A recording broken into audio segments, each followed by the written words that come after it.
Well, let's see. Today is Saturday and it is the 18th, 19th. 19th of July already in 2025. And contrary to many doomsayers and prognosticators, the world has not come to an end yet.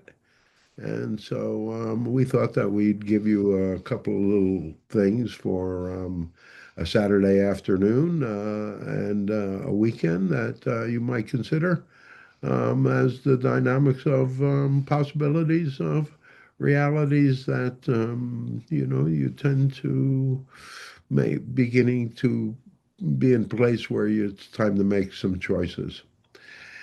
And so, we have often said, I have often said that the dynamics ultimately is the big question is who is it that you're going to be? That was the end of the question for last week. And we'd have you consider that for yourselves. Who is it that you are going to be? Who is it that you wish to be? Are you going to be locked into the dynamics of the consensus reality where you spend all of your time making money or trying to survive or trying to do this or trying to do that, where you have left the connection with spirit, left the connection with the divine, and do not bring that into your daily operations? Now you wonder why we can speak from a certain measure of authority. And that's because Adrienne and I have been involved in channeling for over 35 years together, and individually, even maybe 15 or 20 years before that, even though some of us are not that old. But so we thought we'd talk to you a little bit in this first part about channeling and about what the process of channeling is. Adrian and I first came upon channeling. Came upon it with the Seth material back in the late 60s and the early 70s, about realizing that there is an expansion of the dynamic of reality. And Seth certainly had us all considering the dynamic of spirit within, of the divine, within daily life, within daily existence. And Seth, that is, gave a lot of information that was made a lot of sense to us. And, for those of you that are on your early journey in metaphysics and an early journey of awakening, then you might consider looking at some of Jane Roberts' stuff because the books are still out there. Jane Roberts channeled Seth. Yes, Jane Roberts was the person that channeled Seth. And Jane's gone now and has been gone for a number of years. But, the situation ultimately is that the information came from beyond to her. It came from a dynamic of her putting herself in a trance state. And, there's been many other energies, many other people that have done this over the years. Edgar Casey, you can look into Edgar Casey. You'll find similar energies, not the same, but similar. And you can look at Madame Blavatsky back in the 1890s, 1880s, 1870s, and find out that she is very much saying very much the same dynamic of the same thing. And that is that we are spiritual beings manifested in physical bodies. And as a dynamic of a process of bringing in the information from beyond our physical presence. And that is called a dynamic called channeling, where I in particular, in my own process, puts myself in a somewhat of a trance state and allows the energy of SOTU to come through and speak to you through me. And SOTU has been speaking to Adrienne for mm, a whole lot of time.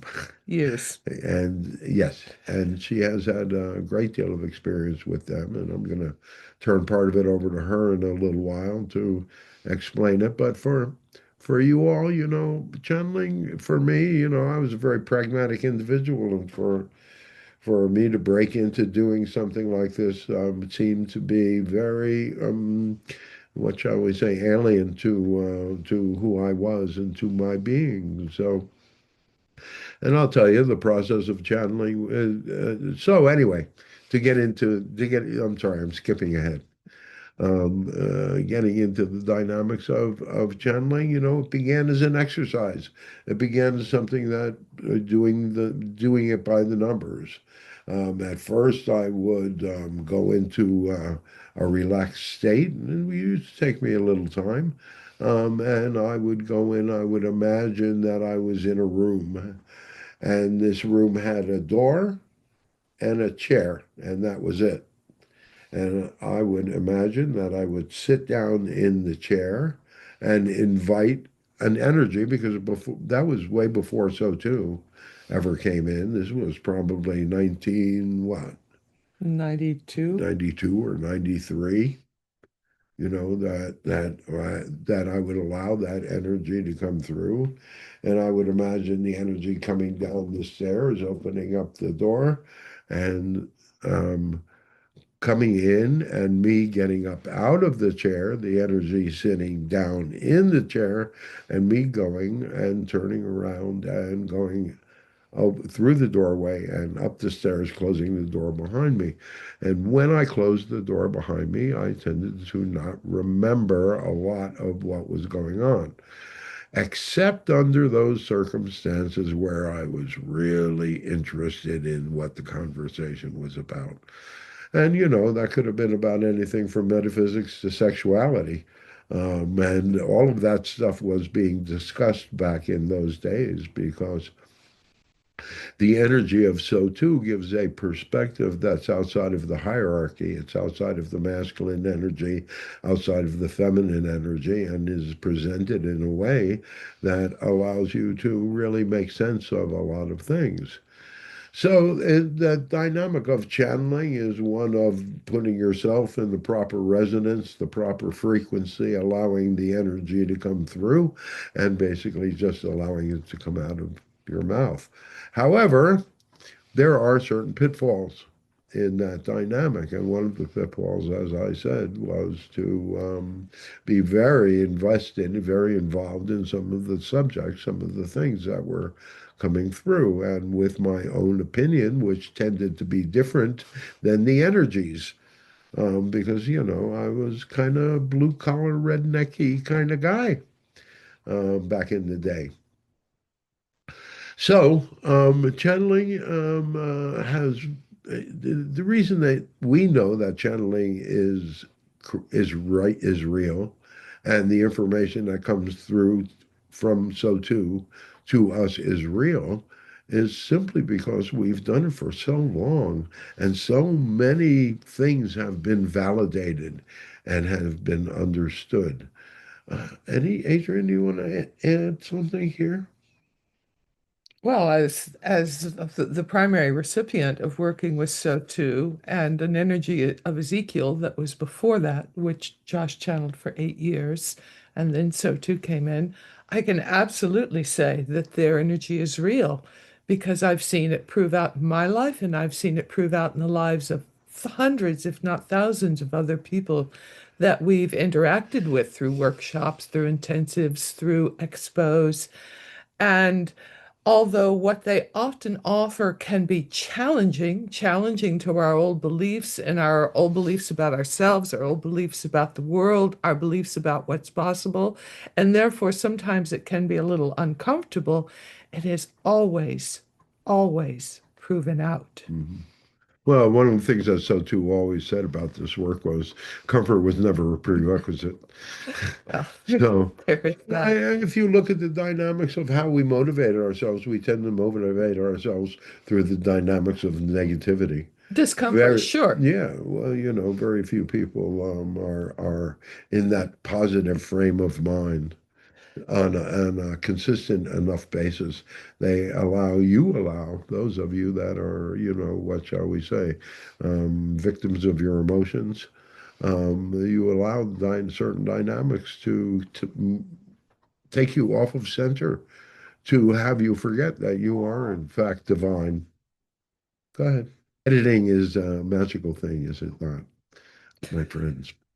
So, go ahead. Um, I've channeled myself Mhm. somewhat. And so I know some of the pitfalls that can go along with it, what Josh was saying about not being so invested yourself. Josh is much better at it than I am. He has an ease with being able to leave his body, I've to been let able go. to, yeah, I've been able to go basically unconscious. And I have done it for so many times and so many years at this point that very few things surprise me. So I'm not, a lot of the things that go on, a lot of the things that SOTU are talking about are things that I've heard and with a great deal of redundancy. Let's say, because the dynamic of channeling for me was I had to make a deal. I had to make a deal with the unseen energies. I had to basically, they wouldn't let me go forward with channeling until I decided what I wanted from the act of channeling and what I wanted from and be careful what you ask for, you Mm. know. So here's a kind of a dumbass kind of guy.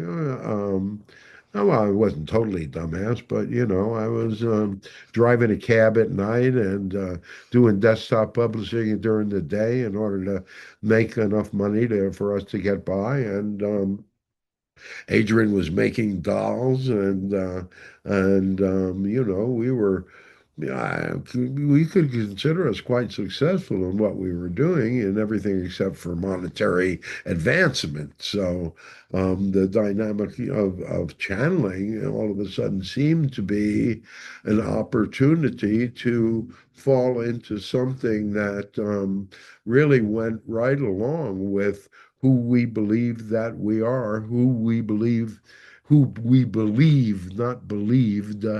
That we are as divine beings manifested in the physical body. And we attempt to live our lives from that perspective. So channeling, help me out here. I wasn't sure where you were going, that has reaffirmed that sense of spirit and the sense But of, it's also been a dynamic that if you really get around the old mulberry bush here, if you really understand the dynamics of channeling, you need, as the channeler, to be able to get something from it. And I never really, wanted to charge $1 million for the wisdom of SOTU, for the wisdom of Ezekiel. Certainly enough to survive on, but not anything exorbitant like some people charge $300, $400 an hour in order to allow people to have access to this type of energy. But I felt more along the lines of, how do you charge for awakening people to the divine?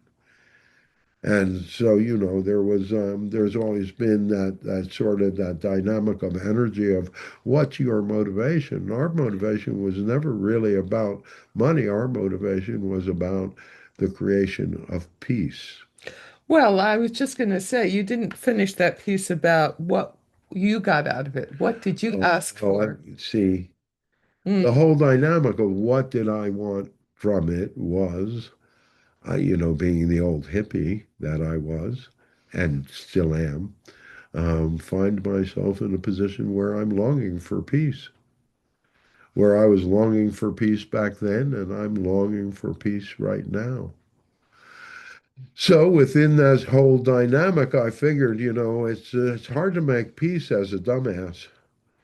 So I thought that, well, it might be a fine idea that if I'm going to be doing a lot of channeling, that I always grow physically, emotionally, spiritually from the act of channeling.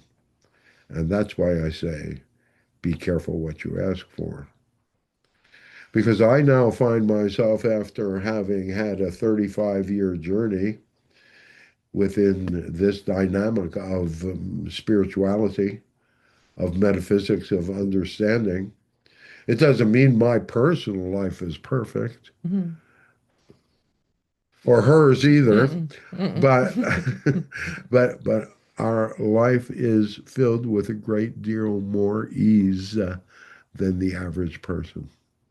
And we have understandings that lead to levels of compassion now for what's going on with ourselves, with our friends and family, with the whole world, with the great deal of tumult that's happening now.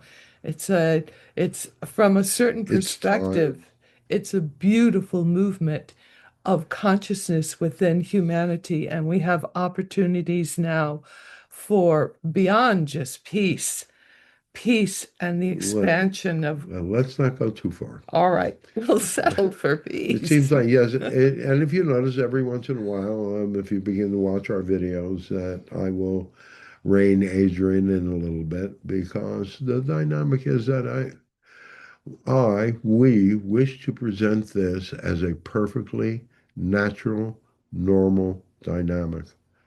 We wish you to understand that as you awaken to your own source, to the dynamics that propel you, the dynamics that you utilize to create your personal reality, and that how that bleeds out into the consensus reality. We wish to share with you as much as we possibly can in these realms.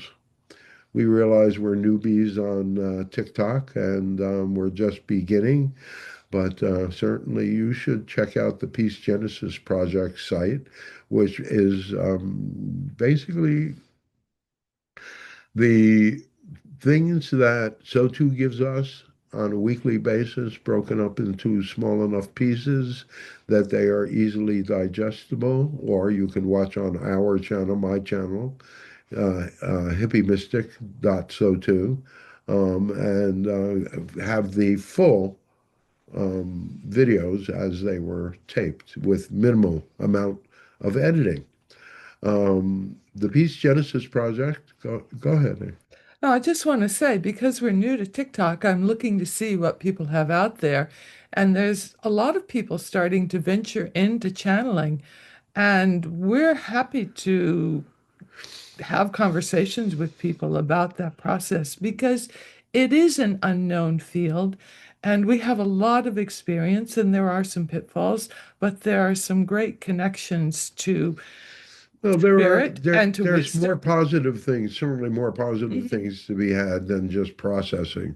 And Right. that's the thing that, most stuff in the new age, most of the dynamics of what shall we say, self-improvement, really have to do only with the personal. And now it's time to consider the consensus. Mm. It's time to consider the collective. It's time to consider the fact that by coming together in a similar frequency, in a similar resonance, you can begin to create and change the whole dynamic of energy.